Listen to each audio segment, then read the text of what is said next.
Assalamualaikum warahmatullahi wabarakatuh. Perkenalkan, saya Indah Fahmia, dosen tetap Universitas Airlangga yang ditugaskan di Program Studi Teknologi Sains Data, Fakultas Teknologi Maju dan Multidisiplin, Universitas Airlangga. Dalam menjalankan tugas di bidang pengajaran, saya sudah mendapatkan pelatihan pekerti dan applied approach pada tahun 2020 dan 2022 yang diselenggarakan oleh Universitas Airlangga. Saya ditugaskan mengajar beberapa mata kuliah di program studi S1 Teknologi Sains Data. Salah satu mata kuliah yang ditugaskan kepada saya adalah pemodelan runtun waktu dengan beban 3 SKS. Mata kuliah yang ditugaskan ini sesuai dengan bidang keahlian saya di bidang statistika dan sains data. Sebagai tahap persiapan pembelajaran, saya dan tim pengampu mata kuliah ini telah menyusun rencana pembelajaran mata kuliah yang memuat capaian pembelajaran mata kuliah atau CPMK, bahan kajian per minggu, metode pembelajaran, asesmen pembelajaran, dan sumber referensi.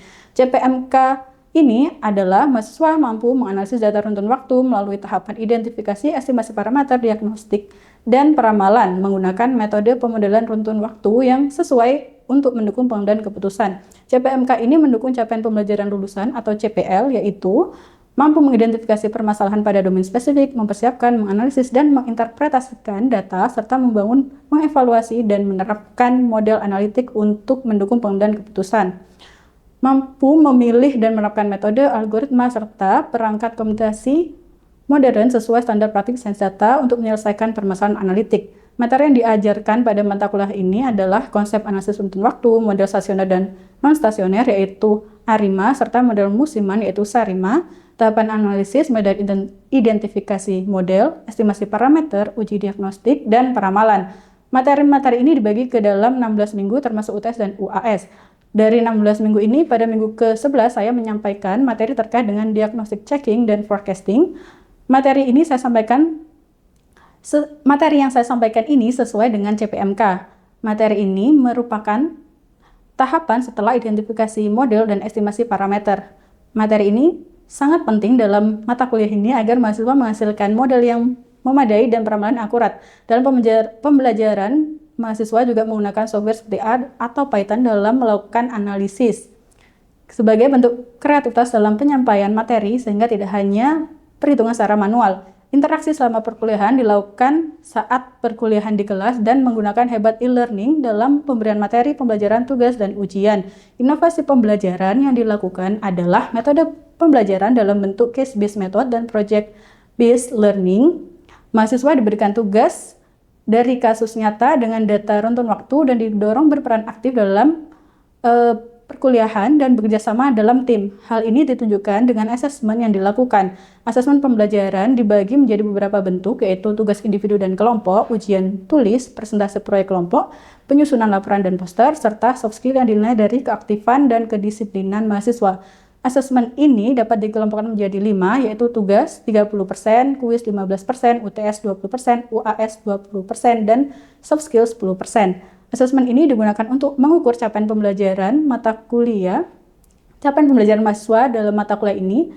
Berikut video pembelajaran mata kuliah pemodelan runtun waktu pada pertemuan ke-11.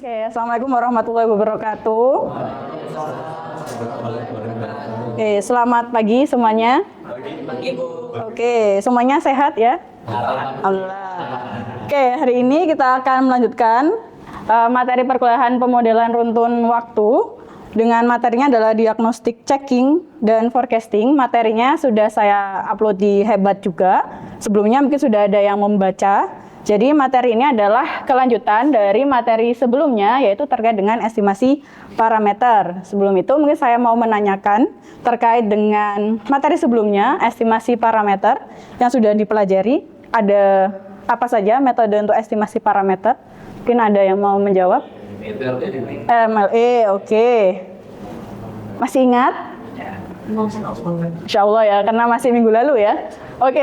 Untuk hari ini capaian pembelajarannya apa sih? Khususnya dari CPMK ini, capaian pembelajaran mata kuliah, yaitu mampu menganalisis data runtun waktu melalui tahapan identifikasi, estimasi, diagnostik, dan peramalan menggunakan metode pemodelan runtun waktu yang sesuai untuk mendukung pengambilan keputusan. Jadi, poin materi kita hari ini adalah yang diagnostik dan peramalan. Nah, CPMK ini mendukung CPL yang ada di atas ini ya. Jadi bisa menganalisis, menginterpretasi, kemudian membangun, mengevaluasi, dan menerapkan model. Yang berikutnya adalah bisa memilih dan memanfaatkan metode. Kenapa? Karena sebenarnya sebelumnya kalian kan sudah belajar secara umum terkait dengan model ARIMA ya. Nah, nanti juga akan kita bahas terkait dengan model seasonal ARIMA. Oke, kita masuk ke materinya. Nah, ini adalah tahapannya, yaitu yang pertama adalah model identification yang sudah dibahas, kemudian yang kedua adalah estimasi parameter, yang ketiga ada diagnostic checking yang akan kita bahas hari ini. Kemudian ada pertanyaan di sini, apakah modelnya sudah sesuai atau tidak? Jika sudah, maka bisa kita lanjutkan dengan peramalan. Jika tidak, maka kita perlu lakukan identifikasi ulang, begitu ya. Nah, ini adalah model umumnya dari ARIMA PDQ. Di situ ada si PB, 1 minus B, D, ZT, sama dengan theta Q, B, AT. Dengan ini adalah operator backshift-nya. Kemudian, nah, yang akan kita bahas hari ini adalah ini. Apakah model yang kita usulkan itu ada pelanggaran asumsi atau tidak? Gitu ya. Yaitu apakah white noise atau tidak. Apa itu white noise? Yaitu kondisi ketika tidak berkorelasinya, tidak adanya korelasi atau uncorrelated, di mana berarti korelasi residualnya itu sama dengan 0. Kemudian rata-ratanya juga 0, variansnya adalah konstan, betul. Kemudian, nah ini adalah identifikasi pertama. Kita lakukan secara visual dengan grafis seperti ini. Jadi kita cek variansinya, apakah ini konstan atau tidak. Nah, ada dua contoh di sini. Grafik pertama yang di kiri, di sini data bangkitan atau data simulasi, yaitu AR1, autoregresif 1, yang berukuran 200 dengan C-nya adalah 0,7. Kemudian yang di kanan ini adalah data real kecepatan angin. Kalau menurut kalian yang di kiri dan di kanan ini apakah sudah white noise atau tidak ada autokorelasi? Mungkin ada yang mau menjawab. Silakan. Gimana menurut kalian? Maksudnya udah nggak ada korelasi, Bu? Nggak ada. Kenapa, Zandi? Udah tersebar aja. Sudah tersebar aja, terus? Sudah ya? Oke, yang lainnya gimana? Sepakat? Sepakat. Oke, kita gimana berarti? Betul. Di sini kita lihat nilainya adalah menyebar di sekitar nilai 0. Kemudian kita bisa cek dengan cara yang kedua, kita lihat dari plot ACF dan IACF-nya atau bisa juga PACF. Betul. Nah, di sini kan ada yang warna biru putus-putus nih. Nah, di sini ada rentang atau batas yaitu plus minus akar per plus minus 2 per akar N, ya. Kemudian, nah, ini dihitungnya dari mana? Dari standar deviasi rho rho head K, yaitu 1 per akar N, gitu. ACF, PACF, masih ingat apa kepanjangan ACF dan PACF? Oke, autocorrelation function. Kalau PACF? Partial autocorrelation function. Oke. Kemudian di sini kita lakukan pemeriksaan juga secara statistik. Kalau tadi itu kan secara visual ya, yang mana satu orang dengan orang lain bisa berbeda. Nah, sehingga kita lakukan pengujian statistik. Yang umum kita lakukan adalah dengan uji ini, yaitu Young box test ya. Di sini ada H0-nya, tidak ada autokorelasi, yaitu rho 1, rho 2, sampai hingga rho K itu sama dengan 0. Nah, H1-nya adalah minimal ada yang tidak sama dengan 0. Nah, ini adalah statistik ujinya. Kita gunakan Q yang mana kita akan bandingkan dengan distribusi apa ini? Q-square, betul. Dengan derajat bebasnya adalah K minus P minus Q ya. Jadi kita tolak H0, artinya kita tolak H0 jika Q-nya itu lebih dari Q-square atau p-value-nya kurang dari alpha, sehingga autokorelasinya atau tidak white noise gitu ya. Harapannya apa? White noise atau tidak? White noise atau tidak? Apa? Harapannya kita tolak H0 atau gagal tolak? Gagal tolak H0.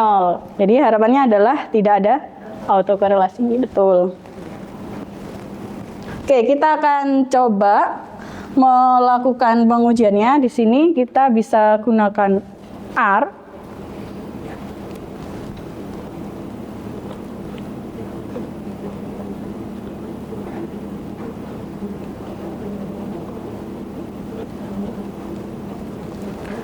Oke, kita coba run karena materinya sudah saya upload juga, jadi bisa kalian cobakan. Ini kita bangkitkan data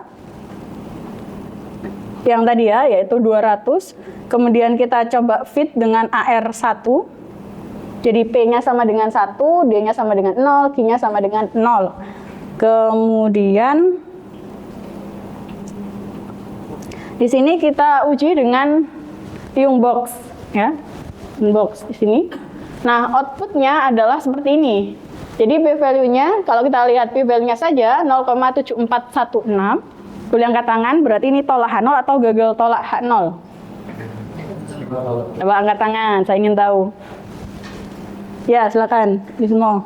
Gagal tolak. Gagal tolak, kenapa?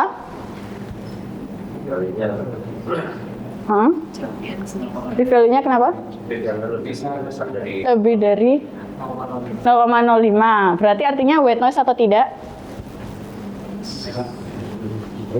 White noise. Oke, berarti memenuhi asumsi. Oke, betul. Next. Nah, ini tadi ya outputnya sama. Kemudian yang berikutnya masuk ke yang bagian kedua, yaitu uji normalitas. Sama, kita lakukan secara visual dulu. Di sini kita bisa gunakan histogram. Saya rasa semuanya sudah paham apa itu histogram. Kemudian kita gunakan Giki plot. Yang ketiga, kita bisa gunakan chi-square goodness of fit. Kemudian ada KS, Lilly force, Anderson-Darling, kemudian Shapiro-Wilk, ada Jarque-Bera juga. Nah, kemudian ini adalah contoh outputnya, yaitu dari histogram dan Giki plot. Nah, kalau dari sini terlihat sepertinya ini tersebar simetris ya. Simetris, kemudian Giki plotnya gimana? Ada di sekitar diagonal. Berarti apa ini? Normal ya. Secara visual terlihat berdistribusi normal. Oke, kalau dengan pengujian, maka kita bisa gunakan statistik ujinya adalah KS. H0-nya adalah errornya berdistribusi normal. H1-nya adalah tidak berdistribusi normal. Kemudian ini adalah statistik ujinya. Tolak H0 jika D lebih dari K tabelnya. Kemudian bisa kita gunakan p-value juga. Nah, kemudian ada juga uji Lilly force. Dan yang ketiga ada Jarque-Bera, ada juga Shapiro-Wilk. Ini H0 H1-nya sama ya, teman-teman, tidak ada perbedaan. Oke. Kemudian di sini ada statistik uji.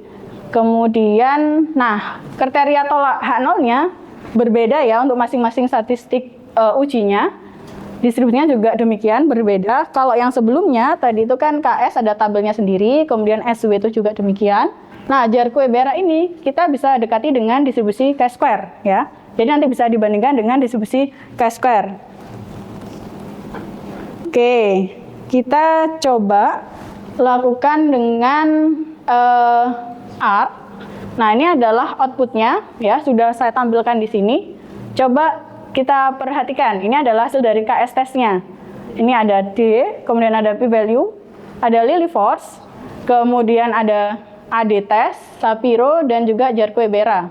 Kalau kita lihat, gimana nilai p-value-nya? Apakah sama? Beda ya. Yang paling besar punya siapa ini? KS. KS. Kemudian yang berikutnya? Yang paling besar kedua? Lilly force. Yang nomor 2? Lilly force. Oke. Kemudian terurut ya ini ya. Jadi KS, kemudian Lilly force, AD, Shapiro, dan Jarque-Bera. Tapi sama-sama kesimpulannya apa? Normal atau tidak?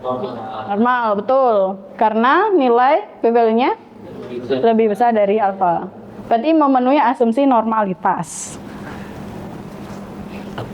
Oke, nah bagaimana sih kita memilih? Kan banyak banget ya, banyak sekali statistik uji yang bisa kita gunakan. Nah, bisa kalian lihat dari data yang dimiliki. Apakah itu sampel besar atau tidak, kemudian ada outlier atau tidak di data tersebut. Kenapa? Karena ada statistik yang beberapa itu sensitif gitu ya. Nah, di sini kita lihat kalau sampelnya besar, kita bisa gunakan ada Jar-Bebera, Anderson-Darling, atau juga mungkin masih bisa kita gunakan Shapiro gitu ya, Shapiro-Wilk. Kalau kecil bisa juga kita gunakan Shapiro-Wilk. Kalau ada outlier, nah ini ada beberapa pertimbangan karena nanti akan sensitif, bisa kita gunakan Anderson-Darling. Oke. Nah, ini ada pertanyaan, bagaimana jika error tidak white noise dan tidak berdistribusi normal? Menurut kalian gimana? Apakah boleh kita lanjutkan dengan peramalan atau tidak? Jika tidak white noise dan tidak normal. Tidak boleh. Kalau salah satu, boleh tidak? Misal white noise tapi tidak normal. Tidak boleh. Yang lainnya, boleh apa tidak? Tidak boleh. Kalau ini, white noise dan normal, kalau tidak white noise tapi normal. Jadi yang lebih utama, white noise-nya atau normalnya sebenarnya? Atau harus keduanya?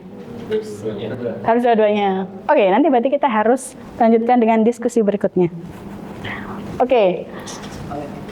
Kemudian di sini ada overfitting dan redundant. Oke.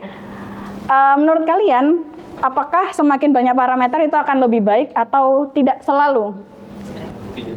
Gimana? Semakin banyak nih parameternya, ada C1, C2, theta 1, theta 2, itu semakin baik atau tidak selalu lebih baik hasilnya? Tidak selalu. Tidak selalu. Kenapa? Ada kondisi yang namanya overfitting, betul. Kemudian jadi ada beberapa kondisi, parsimony, kemudian ada mencegah overparameter, kemudian ada residual driven model building. Jadi kita bisa pilih modelnya itu dengan mempertimbangkan beberapa kondisi. Nah, ini ada beberapa untuk seleksi modelnya. Jadi ada AIC, SIC, CAT, MAE, MSI, dan lainnya. Ini bisa kita gunakan untuk memilih model ya. Jadi kan ada beberapa kandidat model nih. Nah, kita bisa pilih, kita seleksi gitu ya. Kita gunakan beberapa di antaranya, AIC, SIC, ini dengan nilai yang paling kecil itu yang kita pilih. Untuk data out sample-nya atau data tesnya bisa kita lebih mempertimbangkan MAE, MSI, RMSI, MAP atau yang lainnya. Jadi kalau in sample atau training itu kita bisa mempertimbangkan jumlah parameternya. Kenapa? Karena tadi ada pertimbangan overfitting gitu ya. Ini adalah beberapa output terlihat ketika kita coba AR1 kemudian digunakan dengan yang lebih kompleks. Di sini kan ada 100, 200, 101 gitu ya. Nah, masing-masing untuk parameternya tidak berubah secara signifikan. Jadi IC terkecil ada di AR1. Jadi tidak selalu ketika parameternya lebih banyak akan jauh lebih baik. Oke, kita lanjutkan dengan diskusi. Nah, ada yang mau ditanyakan? Silahkan. Saya, Bu. Ya, silakan. Baik. Misalnya diuji beberapa model, tapi model dengan error terkecil itu masih punya residual yang ada pola. Itu sah atau enggak? Kayak atau nggak apa-apa nurunin sedikit akurasinya tapi memenuhi asumsi. Oke. Nah, karena fokus kita di sini adalah model yang kita bangun adalah ARIMA ataupun SARIMA, di mana saat membangun modelnya itu ada asumsi yang dibuat. Jadi seperti yang di slide sebelumnya tadi di depan. Nah, di sini. Jadi saat membangun model yang ini, nah ini tuh AT ini adalah residual. Residualnya adalah dibangun dengan asumsinya tidak ada korelasi, memiliki rata-rata 0 dan varians. Artinya kalau tadi disebutkan oleh Zandi, terlihatnya ada pola atau asumsinya tadi dilanggar, berarti tidak white noise. Nah, berarti sebenarnya model ini tuh tidak memadai gitu ya. Tidak cukup, sehingga tadi di sebelumnya ini kita harus masuk ke step awal, berarti modelnya itu belum sesuai gitu ya. Jadi meskipun nanti itu hasilnya itu mungkin lebih bagus dari sisi akurasinya, tetapi tidak memenuhi, berarti sebenarnya modelnya itu masih tidak baik ya. Oke. Nah, untuk berikutnya ada latihan soal. Sudah saya upload juga di Hebat. Ini soal individu. Jadi nanti bisa dikerjakan selama kurang lebih 30 menit. Di sini yang pertama untuk yang soal individu adalah lakukan simulasi. Nanti ada petunjuknya ya di akhir. Jadi simulasi AR2 dengan ukuran 50, si satunya 1,5, si 2-nya minus 0,75. Nah, lakukan estimasi. Jadi nanti akan kalian dapatkan nilai untuk dugaan si 1 dan si 2. Lakukan plotnya dari residual, plot ACF-nya. Yang ketiga, uji dengan Liung Box. Kemudian lakukan plot atau visualisasi dengan Kiki Plot. Cek apakah itu sudah memenuhi untuk AR2. Yang terakhir, lakukan uji normalitas dengan SWAD Jarque-Bera. Nah, ini tidak hanya ditampilkan, tapi tulis secara lengkap dan komprehensif ya, nanti jawaban kalian. Nah, saat mensimulasikan, ini ada ketentuannya. Tulis dengan lakukan random seed dengan 3 digit akhir kalian. Jadi sesuaikan, misal digit terakhirnya adalah 101, berarti seednya adalah 101. Kemudian jawabannya diketik, lalu dikumpulkan file jawaban Anda dalam bentuk PDF, nanti diupload di Hebat. Ada yang mau ditanyakan ini sudah jelas? Jelas ya? Oke.